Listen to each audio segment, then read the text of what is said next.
आप अभी तक सुनते आ रहे होंगे कि 5 करोड़ का फिल्म, 10 करोड़ का फिल्म, तो 4 करोड़ का फिल्म, 2 करोड़ का फिल्म, 1 करोड़ का फिल्म, ऐसे आप बहुत सुनते आ रहे होंगे।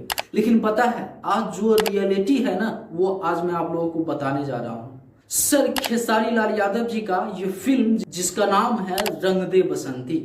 सर इस फिल्म का इतना ज्यादा बजट है ना, सो आप सब अंदाजा नहीं लगा पाओगे।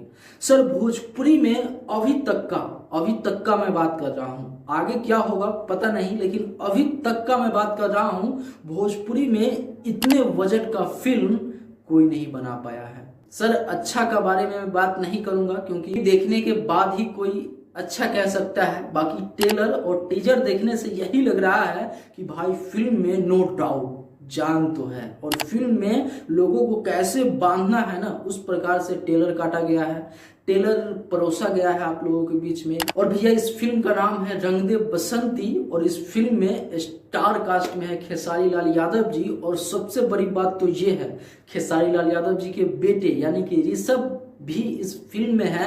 और इस फिल्म को आज पूरे ऑल ओवर इंडिया में रिलीज कर दिया गया है, जिस फिल्म का नाम है रंग दे बसंती। तो सर मैं आप लोगों को बता दूं कि आप जहां से भी देख रहे हैं ना, आपके नजदीकी में जो सिनेमा हॉल है ना, वहां इस फिल्म को लगा दिया गया है, और जाके आप लोग जरूर देखिएगा। और बाकी अगर आप भोजपुरी को बड़ा करना चाहते हैं, भोजपुरी को अच्छे लेवल पे और देखना चाहते हैं, तो ऐसे ऐसे फिल्म को आप लोगों को सपोर्ट करना पड़ेगा। और आप देखने जा रहे हैं या नहीं, नीचे कमेंट बॉक्स में जरूर बताइएगा। फिर मिलते हैं कोई अगले बड़ा वीडियो के साथ, तब तक के लिए मैं सोनू आप सभी को नमस्कार।